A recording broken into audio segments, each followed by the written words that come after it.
In the golden glow of Hollywood's past, there were men who didn't just act tough. They were tough, towering, chiseled, and larger than life. These were the stars who didn't need special effects to command a scene. Directors tread carefully. Co-stars stayed in line, and entire sets bent to their will. This wasn't just about fame. It was about fear, muscle, and raw masculine energy. These weren't your average leading men. They were legends forged in iron and sweat. Stay with us, because you're about to meet the 14 most intimidating, muscle-bound icons of the Golden Age. And trust me, some of these names will surprise you. Steve Reeves, the man who looked like a statue and moved like a storm. When Steve Reeves stepped onto a set, the energy shifted. People didn't just look, they stared. A former Mr. Universe, Reeves didn't walk, he strode, like a warrior fresh from Mount Olympus. And when he spoke, it wasn't loud, it was low, calm, and carved with confidence. Hollywood had seen handsome men before. It had even seen strong men. But Steve Reeves was different. He wasn't acting like a demigod, he simply was one. His chest was armor. His arms looked like they could bend steel. And on set, no one dared question his presence. He starred as Hercules and made the role iconic, not with over-the-top theatrics, but with restrained power. Directors adjusted around him. Co-stars reworked their blocking to keep up. Reeves didn't throw his weight around, he didn't need to. His body was the message. Behind the muscle was discipline.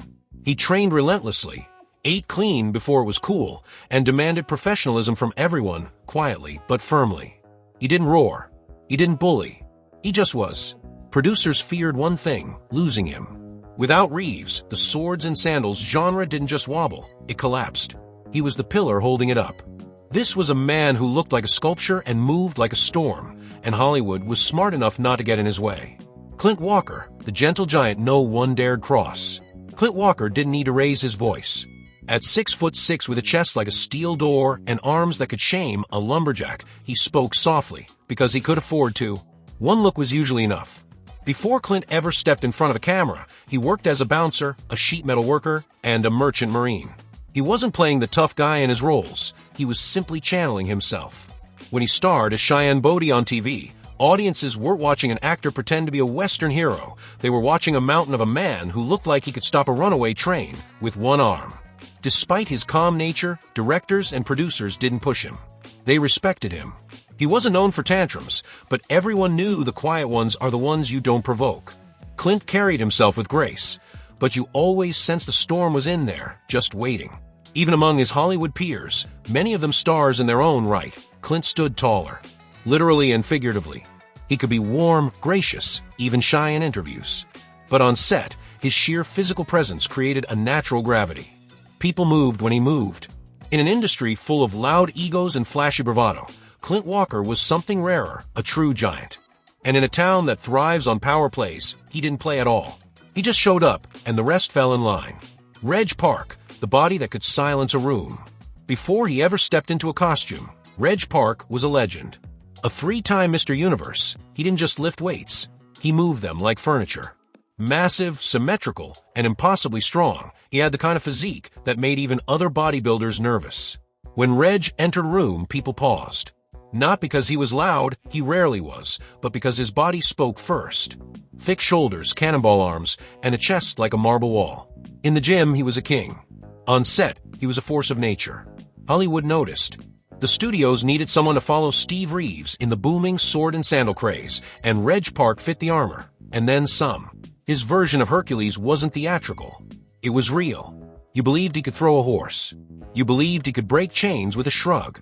And honestly, he probably could. Directors approached him with caution. He was polite, yes. Professional always. But behind the calm British tone was a man whose discipline bordered on obsessive. He trained harder than anyone, expected excellence, and didn't tolerate laziness. You earned your space on screen with him, or you got out of the shot.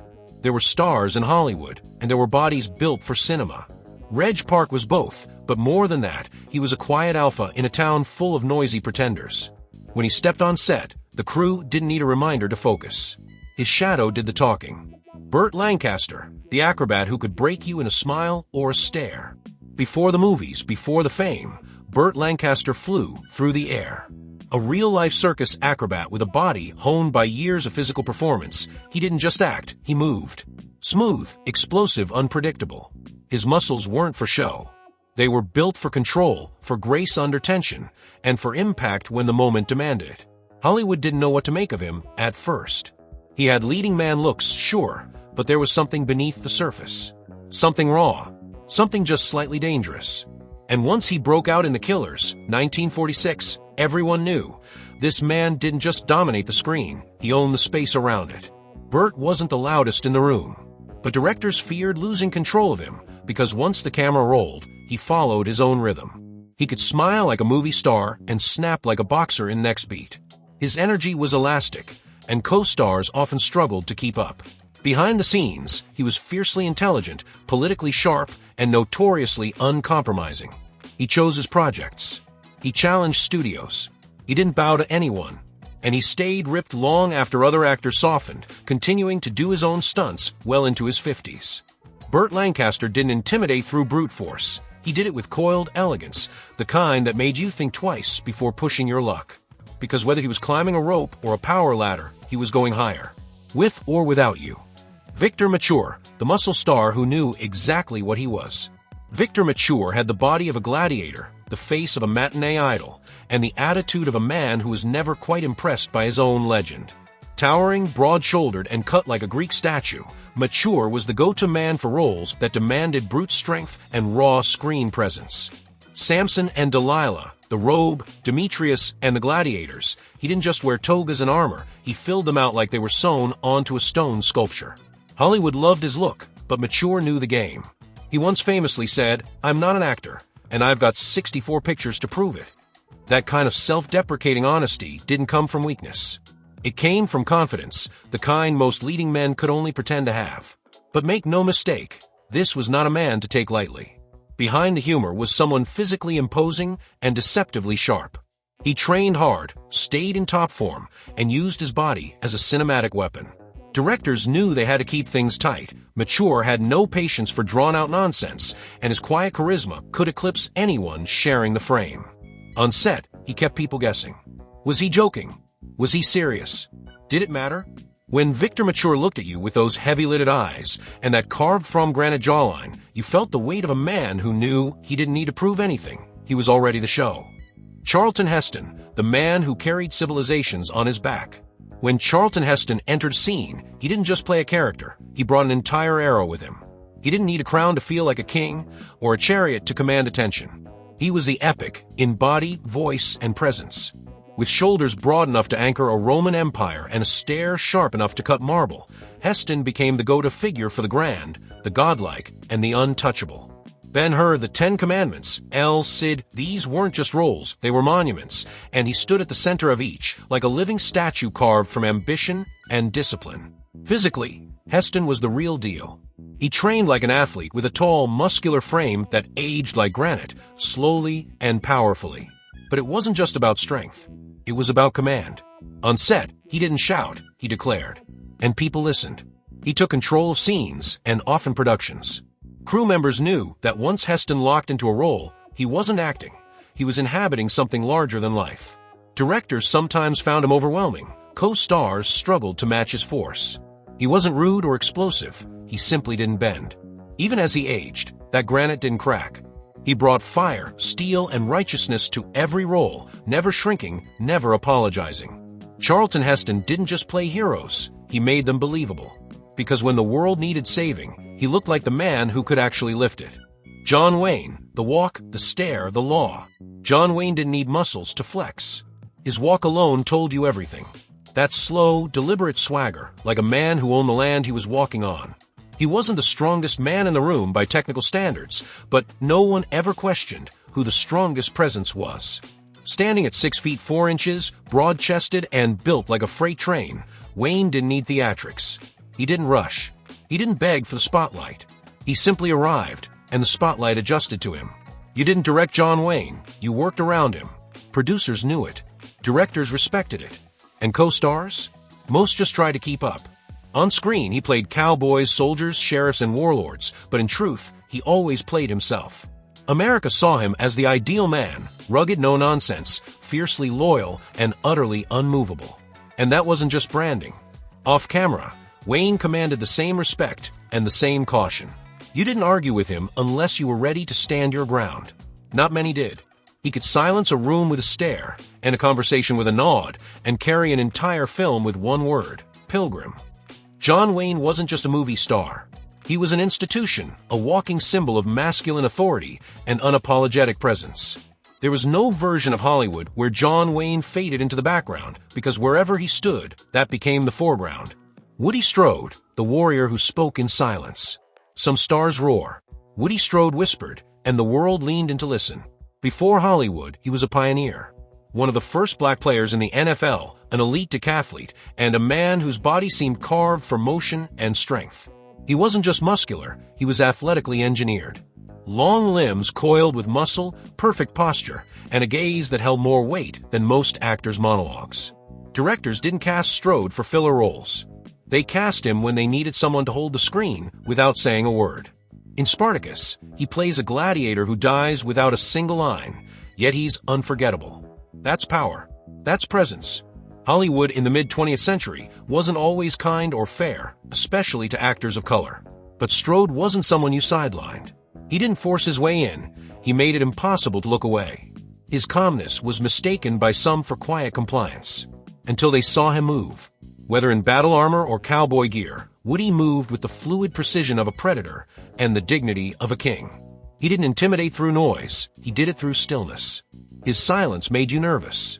His grace made you hesitate. And his strength. That was the unspoken threat behind every scene.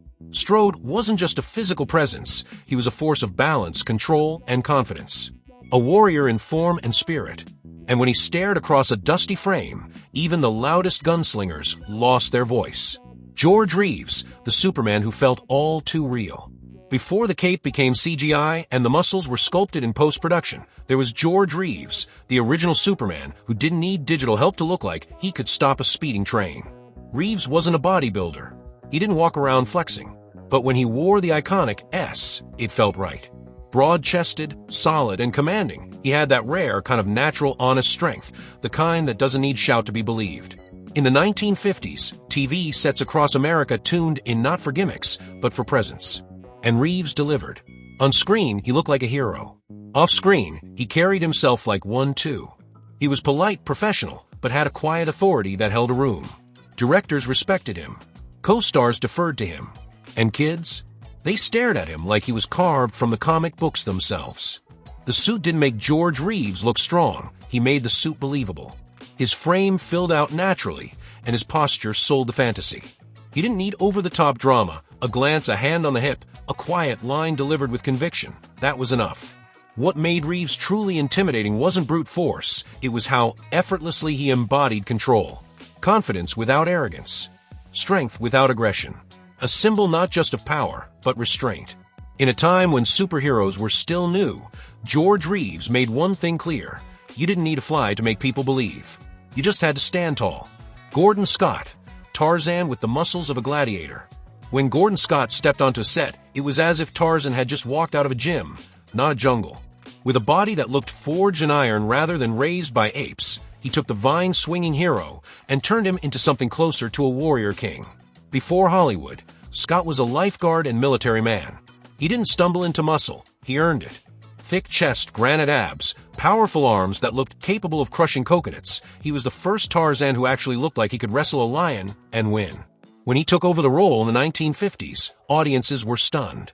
This wasn't just another jungle hero yelling into the trees. This was a Greek god in loincloths, and he moved like he knew it. Directors quickly realized something. They didn't need tricks. Scott was the spectacle. Just aim the camera.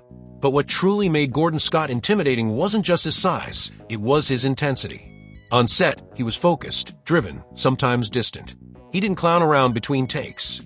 He trained, prepared, and expected the same from those around him. And that stare? Cold, calculating, and powerful enough to quiet a crew. In a time before superhero movies dominated the box office, Gordon Scott gave audiences the full package: raw masculinity, coiled strength, and enough visual impact to leave an imprint on film history. He wasn't just Tarzan. He was the prototype for every action hero that came after. Mike Henry, the NFL Tarzan who hit like a truck and moved like a cat. Before he ever grunted on screen, Mike Henry was already a beast, not on the silver screen, but on the football field. A 6 feet 3 inches linebacker with the rugged good looks of a movie star and the build of a bulldozer in cleats, Henry wasn't just cast as Tarzan, he was built for it. When he took over the iconic role in the mid-1960s, there was no doubt this was the most physically intimidating Tarzan yet. Bulked, ripped, and agile, Mike Henry looked like he could flip a jeep, wrestle a crocodile, and still flash that perfect white grin, all before lunch. Directors loved him because he was the action. He didn't need a stunt double. He was the stunt. He performed wild fight scenes, animal battles, and brutal jungle chases with precision, control, and raw strength that came straight from the NFL. But behind the brawn was something unexpected: calm intensity. He wasn't brash. He didn't throw tantrums. He simply arrived prepared, focused, and fully locked in. People on set didn't fear his temper. They feared his standards. You had to keep up or get left behind. There was no pretending with Mike Henry. When he threw a punch on screen, it felt real. When he ran, he looked like he was chasing something that wouldn't survive. And when he stood still, the jungle itself seemed to pause. He wasn't just another actor in animal skins. He was the wild, and Hollywood knew it. Lex Barker, the Tarzan with a jawline like a sword and moves to match. Lex Barker didn't explode onto the screen, he cut through it. Tall, striking, and carved with clean lines like a Roman sculpture, he brought a different kind of power to Tarzan, the deadly combination of grace and strength. At 6 feet 4 inches with movie star features and an athlete's physique, Barker looked like he'd stepped out of a fantasy painting, lean, muscled, and impossibly put together. But don't let the polished exterior fool you. Barker was more than just a pretty face in a loincloth. He had a presence that was quiet, controlled, dangerous. He wasn't brawny like Steve Reeves, and he didn't bulldoze like Clint Walker. Instead, Lex moved like a fencer in a jungle fight, precise, fast, and deliberate. His muscles didn't scream. They waited, and when they moved, they struck. Directors found in Barker a leading man who didn't need to be loud to be dominant. His discipline was legendary. A military veteran fluent in 5 languages, Barker brought intelligence and sharp timing to physical roles, always in command, always calculating. On set, he had a reputation for being professional, even reserved, but you never forgot he was there. And neither did his co-stars. They knew what audiences saw. A Tarzan who didn't just survive the jungle, he outclassed it. Elegant, composed, and fully capable of snapping into danger at any second. Lex Barker didn't need to roar. He only needed to raise an eyebrow, and the jungle backed off. Jack LaLanne, the fitness king, who made discipline look dangerous. Jack LaLanne wasn't a traditional movie star. He was something more elemental, a forcible wrapped in muscle. Before Hollywood caught on to health, before gyms were mainstream, Jack was out there sculpting a new standard of masculinity and doing it on live television. He didn't just work out, he trained like it was religion. Broad chest, rock-solid abs, arms cut like steel cables, LaLanne's body wasn't about vanity. It was about mastery, and that's what made him intimidating. He didn't just preach discipline, he was discipline. People who worked with him, even casually, said the same thing. There was no off switch. In an industry known for indulgence and excess, Jack was a walking contradiction: clean living, clean eating, and a work ethic that shamed Olympians. He could swim miles pulling boats with his hands chained behind his back, not for show, but to prove what the human body could do with total commitment. And that's what made him quietly feared. Not because he barked orders or flexed for dominance, but because he revealed what others lacked: consistency, control, and complete mental focus. He was proof that greatness wasn't about genetics, it was about choice. Producers saw him as a novelty. Fellow actors saw him as a machine. And the audience? They saw a man who made strength look inevitable, as if muscles were the result of pure, moral clarity. Jack LaLanne didn't act like a superhero. He lived like one, and never once broke character. Steve McQueen, the quiet fire everyone felt coming. Steve McQueen didn't walk into scenes. He coiled into them, tight, precise, ready to spring. He wasn't the biggest guy in the room, but somehow, he always seemed like the most dangerous. There was no wasted movement. No unnecessary words. Just pure, controlled energy, like a fuse already lit.